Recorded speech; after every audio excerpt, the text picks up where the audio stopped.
All right, welcome to Best of the West. I am again Stephen Willis, and I am again pinch hitting for Kevin Bohannon. As you know, the name down below is not exactly correct. The chat is open. The way that works is you can comment in your live stream. It's going to appear here, whether it's in YouTube, Twitch, or Facebook. If you comment there, it will show up here. I'm here alongside Jake Thomas.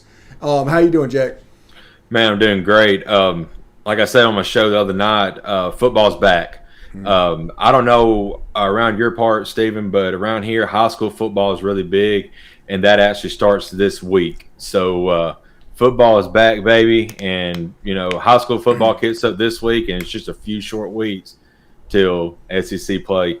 SEC teams start playing. So I'm ready, and I'm fired up for it.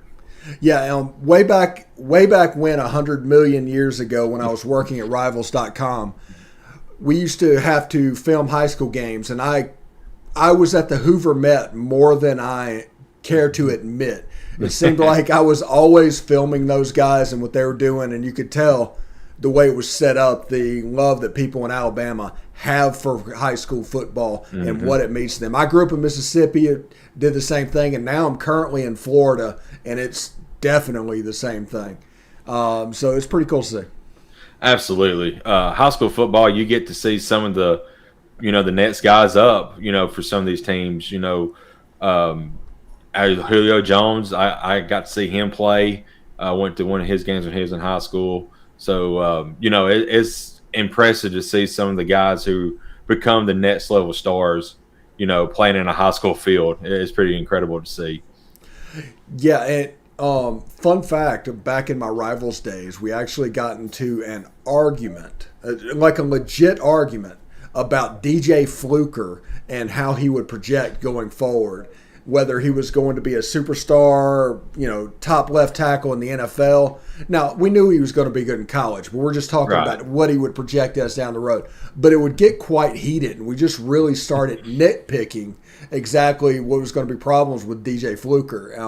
Now, he did not become one of the all-time greats at left tackle. Right. Great college player, but I remember somebody coming into the office and talking about his bend over and over again as if he heard it from somebody somewhere. Yeah, DJ Fluker, like you said, he had a few good years in the NFL. I think he's been battling injuries. But yeah, in college, he was an incredible player on that offense. He was a manimal. Absolutely. I mean, he's a big old boy. So, but it seems like Alabama gets guys. I mean, look at Evan Neal right now. Evan Neal, there's videos out on Twitter you can watch. He's jumping and jumping up 2 or 3 foot off the ground, doing these little drills and stuff. And he's like 6'7", 6'8", 360. So I mean, a big boy like that getting up is incredible to see. It's quite funny, and we're going to get into the show in a second. We're going to talk about the release of the AP Top 25. We're going to go around camp in the SEC, and we're going to talk about Mississippi State in year 2. But before we get into that, it is interesting how the general size of the offensive lineman is exploding. Back even 15 years ago, Alex Gibbs was all the rage, and offensive tackles were 6'4", 275, 280. So they could move around in his system. Now they're up to like 6'7", 360. There's a kid at Gulf Coast that's flirting with 400 pounds. Now, he won't play at 400 pounds, but he's a good athlete. He's a Terrence Cody type player, and it's just exploding. It is, and I wish I could give the guy credit. It's a former NFL coach, one of the greats, but he had mentioned, and I say this a lot, I laugh about it, but he said, some coaches pray for wisdom. I pray for 60-pound linemen, offensive linemen. They give me plenty of wisdom. Nowadays, you praying for a 350, 340, 350-pound lineman, you're set. But it's incredible, like you said, how, like 10, 15, 20 years ago, if you had a 300-pound lineman, you was really, thought you was above the rest. But now, you get a 330, 340, 350 guy, you're just something, Yeah, I just don't know where this is going. I do not know where it's going to end. I think we're probably going to go smaller again eventually. But, it's kind of like the Charleston, 2 steps forward, 1 step back. So it's always going to be smaller, but it's going to be smaller now at 310 instead of 280. It'll be interesting to see. Absolutely, and I believe I agree with you. It should go back smaller because this is style of play people is running now. You kind of want athletic offensive lineman to get upfield and hit that second and third level to get some blocks downfield once the running back gets past the line. So you need some more athletic guys, more smaller guys that can get to that second and third level to block for sure. Yeah, absolutely. Let's go ahead and get into it tonight. We're going to talk about the release of the AP Top 25. I will talk about my gripes with it. The only team that is returning a quarterback in the top 5 that is in a full-time quarterback, I'm not talking about a part-time starter, which Georgia has, but Spencer Rattler at Oklahoma at number 2. There's the only one with consistency. Even Texas A&M at 6. They have problems. I guess Brock Purdy at 7 is the only thing. The Big 12 have their quarterbacks coming back.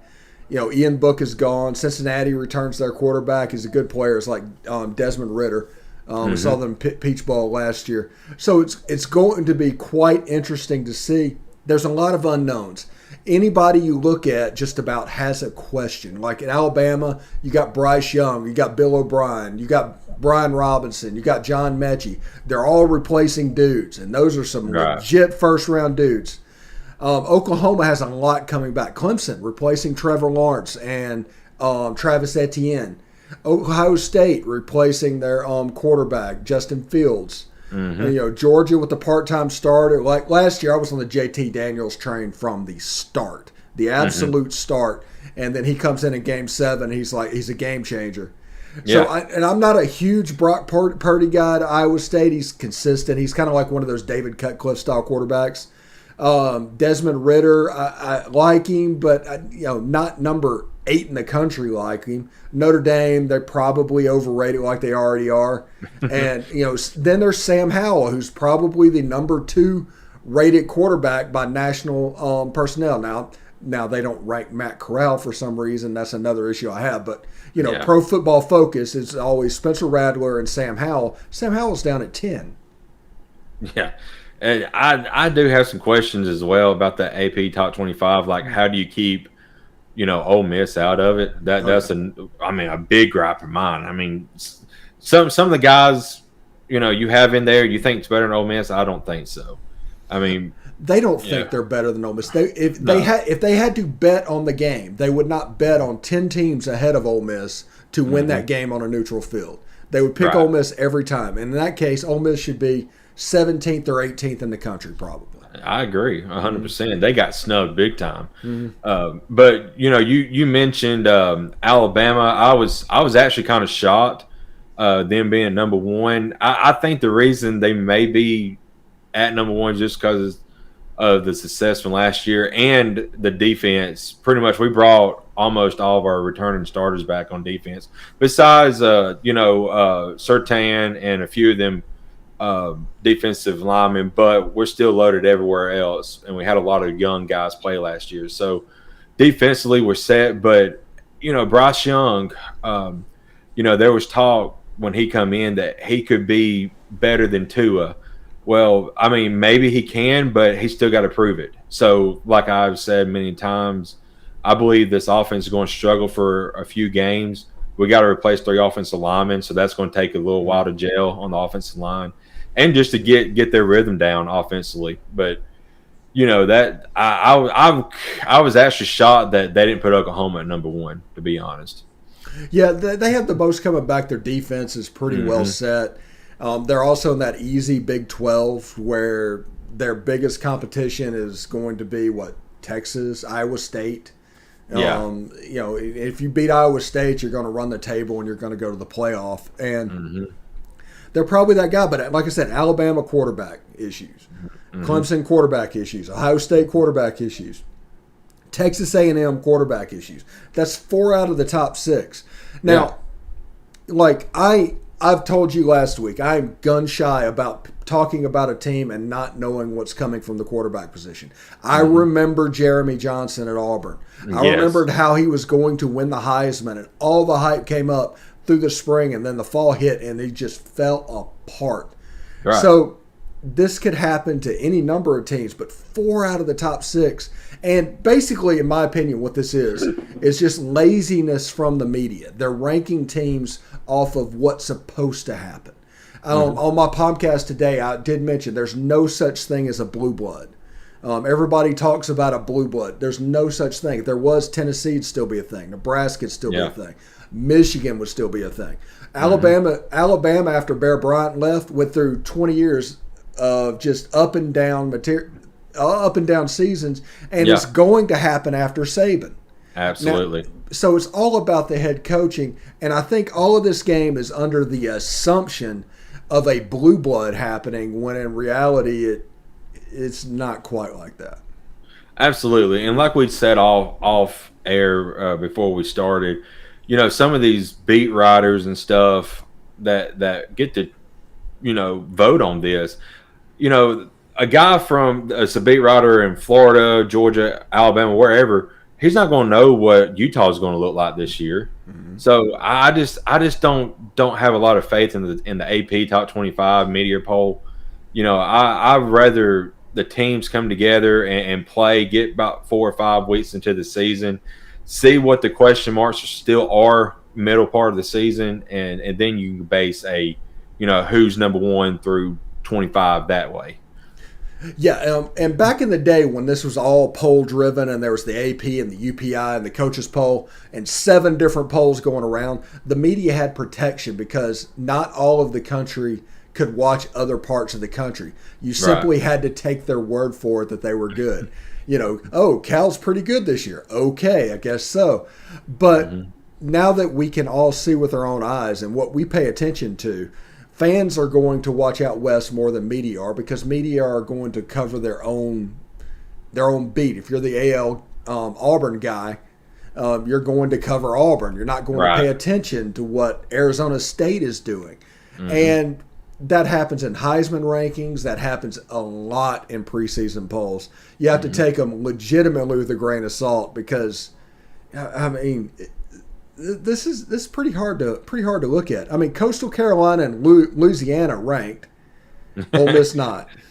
Yeah, I'm sorry. I think Ole Miss obliterates Coastal Carolina on the field if they ever played against each other. I mean, that would be probably by halftime. It'd be boring to watch. I'd probably take a nap second half.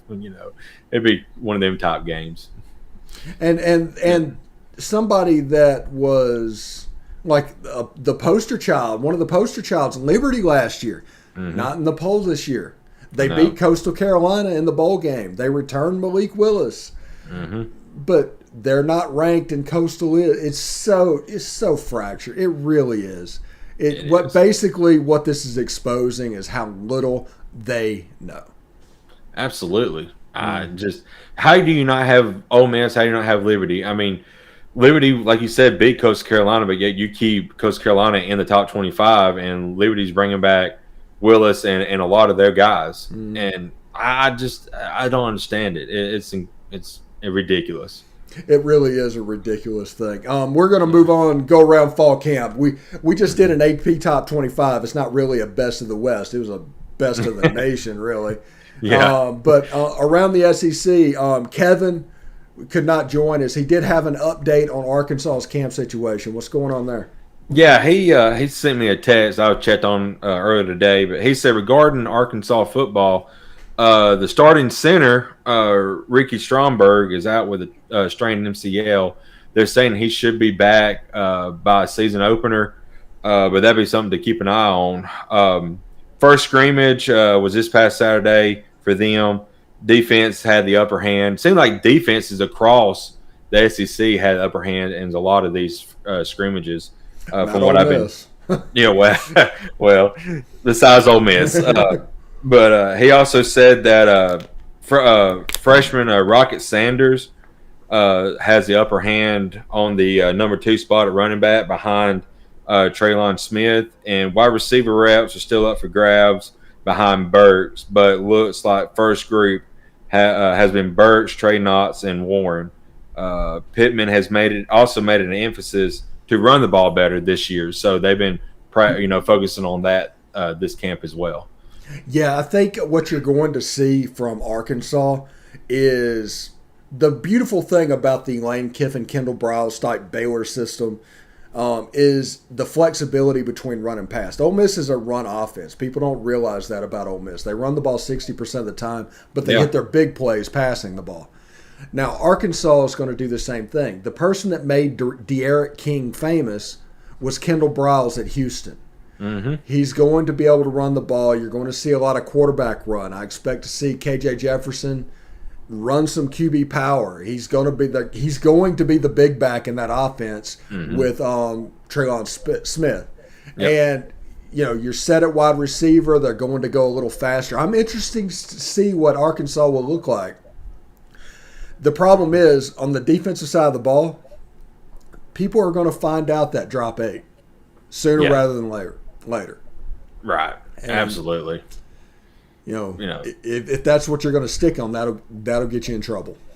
Yeah, you just can't drop 8 back because the team's going to run all over you. And, like Kevin said, the first episode, it kind of worked out in their favor against Ole Miss, but I'm sure Lane has watched film after film after film of that, and he's going to exploit it this year if they decide to do that again this year. But Ole Miss is probably going to run for 250 or 300 yards in that game. Probably, I agree. Yeah, I agree. And like you said, I think Arkansas's got a lot to prove this year. I'm actually kind of high on them, but it still remains to be seen.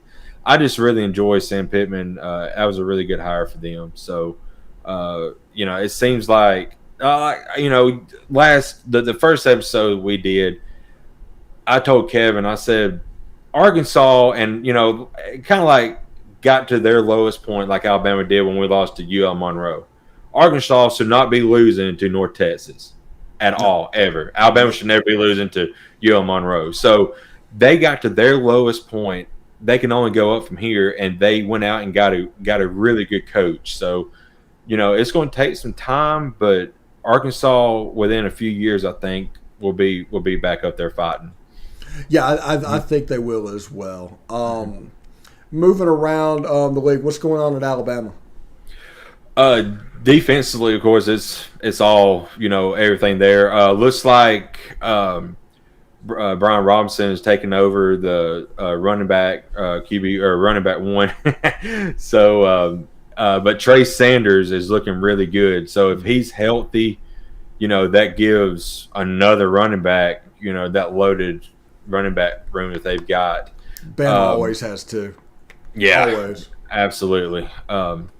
Bryce, he didn't really have that good of a scrimmage. I think his numbers like 12 of 29. He threw a couple of touchdown passes and had an interception, but 12 of 29 is not that good, but of course you are going against a first-string defense, so that might have a little bit to do. Offensive line looked kind of out of place a lot. The defensive line really dominated the trenches on our end. So, like we said, it's going to be a lot of growing and a lot of gelling is going to have to come to place before we get to Florida, I believe, if we were going to do anything.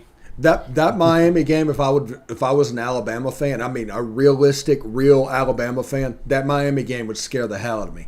Not because that Miami's some world beater or anything like that, but they have enough weapons to beat you. If you are not all there, they can really genuinely affect what you're doing. And Rhett Lashley, as the offensive coordinator at Miami. He definitely knows some secrets from the Auburn playbook back in the day. Absolutely. And he has a guy that can spin it and a guy that can make it happen. Absolutely. And, it's – and the biggest question for me is if something does happen to Bryce Young, who's going to be QB2? Because, I love Bryce, but there's inexperience there at quarterback. So if something happens to Bryce, it's not kind of like the season – where Tua got injured, we had Jalen Hurts still back him up. Or, a few years ago when Tua got injured again, we have Mac Jones. There's legit nobody who has played a lot of snaps, besides Bryce, and he just did very little snaps and, in garbage time. So who we got to see who's going to be QB2. And there's a battle going on right now from what I've heard. Yeah, and with Bryce Young and everything, he didn't get the reps that even Mac Jones got the year before. Right. They did not lean on him for garbage time like Alabama has done for seemingly a decade.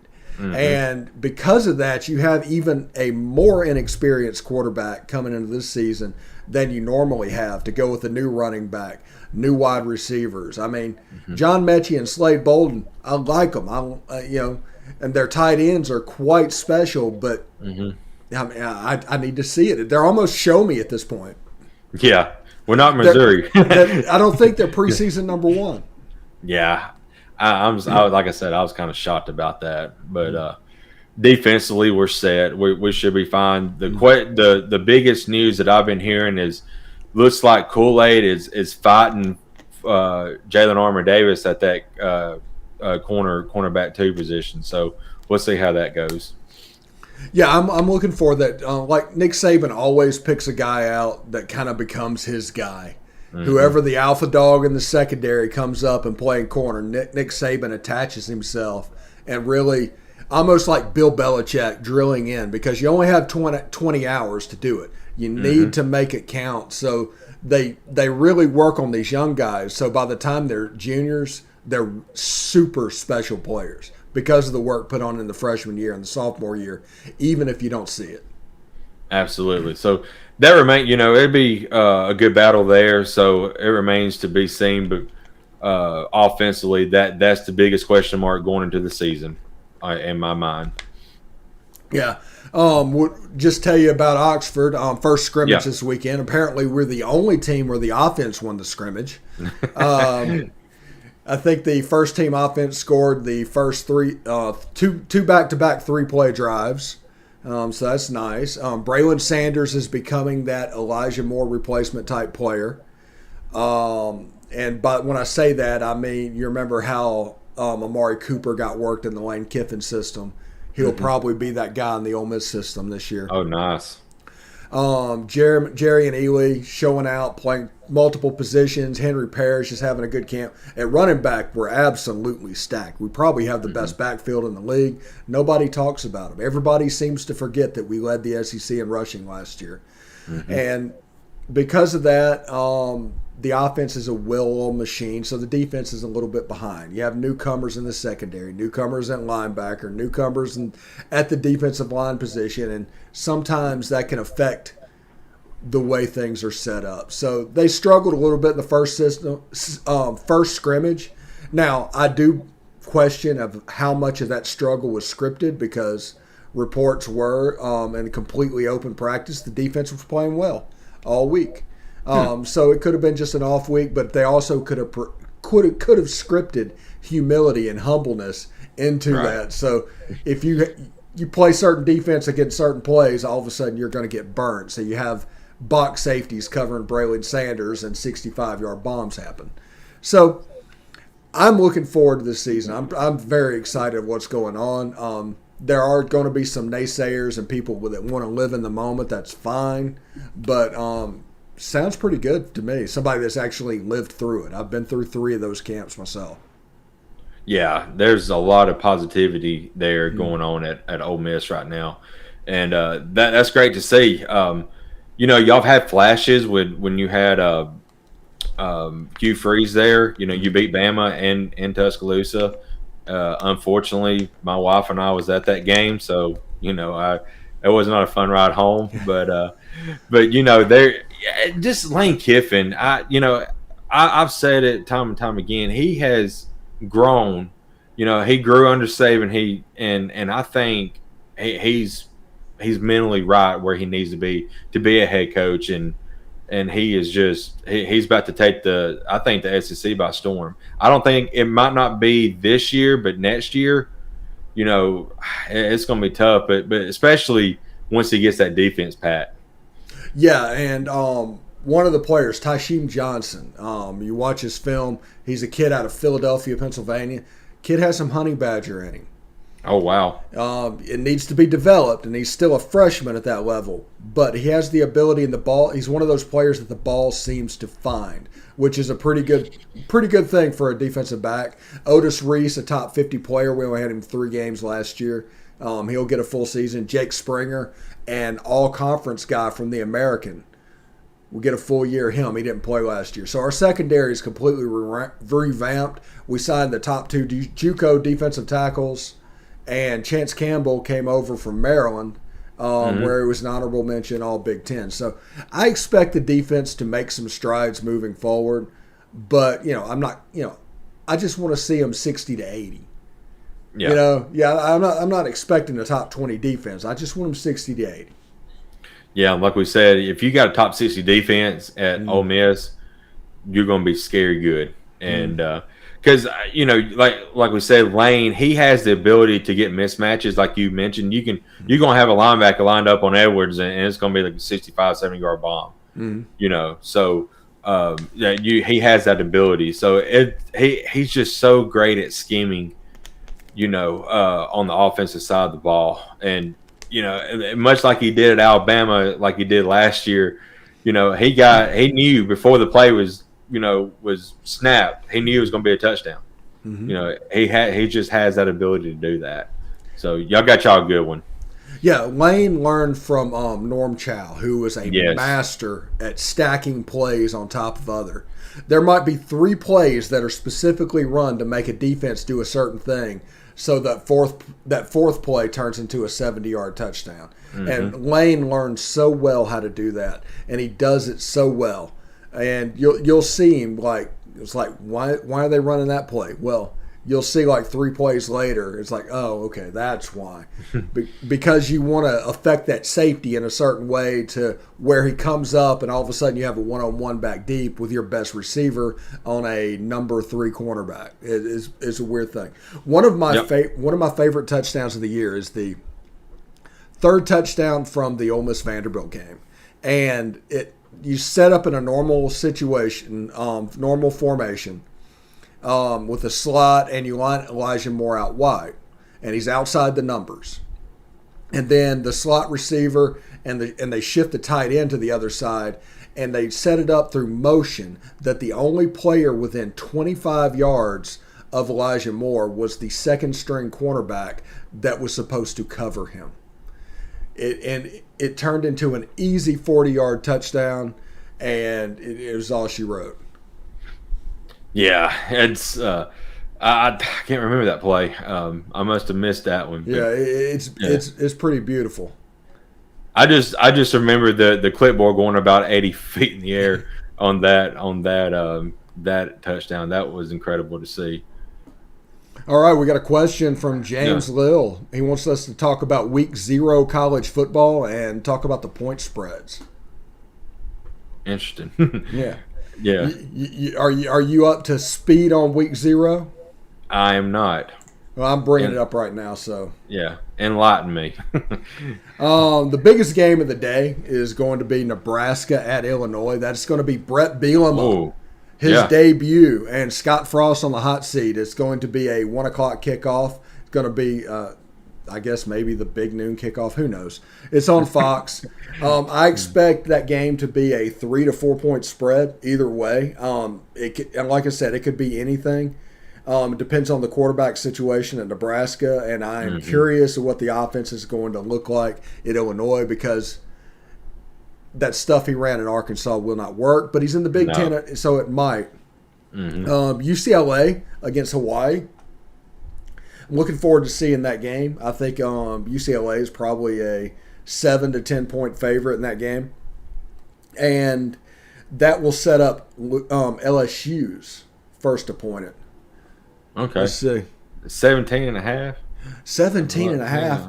Yeah. Now I really like that play. I do. And you just need, we all need 2 more locks, buddy. We all need 2 more locks. Yeah. That's, that game intrigues me, the LSU Hawaii game, because Hawaii, every once in a while they come out and play, and it's kind of crazy how they can be competitive at times. They really can. I think this is going to be UCLA. They're going to take a step this season, and I think that UCLA LSU game in Week 1 is really going to be something to watch. As far as locks, maybe Fresno at UConn. I would bet against anybody playing UConn at the moment. And maybe UTEP over New Mexico State. I don't trust New Mexico State. Those would be the 2 random ones. I haven't seen the point spread on either one of those 2, but it's something to pay attention to moving forward as you go into next week. But those would be the 2 that I'm looking at. I mean, Southern Utah and San Jose State, stay away from that. And that pretty much does it for Week 0.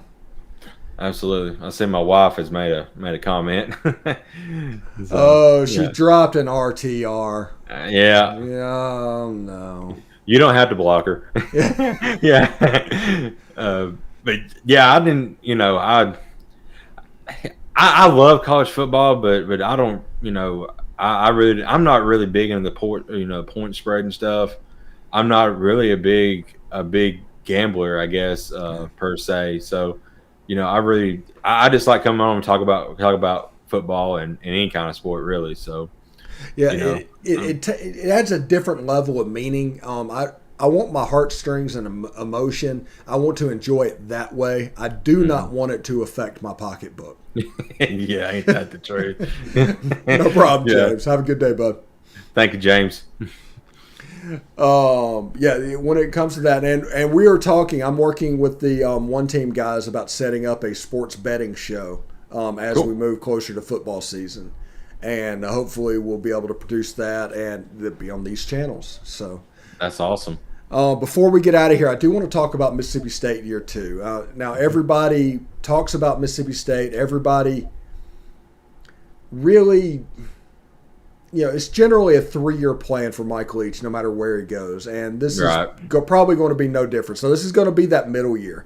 But like with Empire Strikes Back, the middle year can be the most fun. And you're going to get a year of development of Will Rogers. You're going to get a year of development in that defense, which is already salty. You got wide receivers little toys starting to enter the toy box. We'll see how they perform. I mean, it's going to be year 3 is the one to look at with Mike Leach, but year 2 they're probably going to flash. That Egg Bowl this year is going to be fun.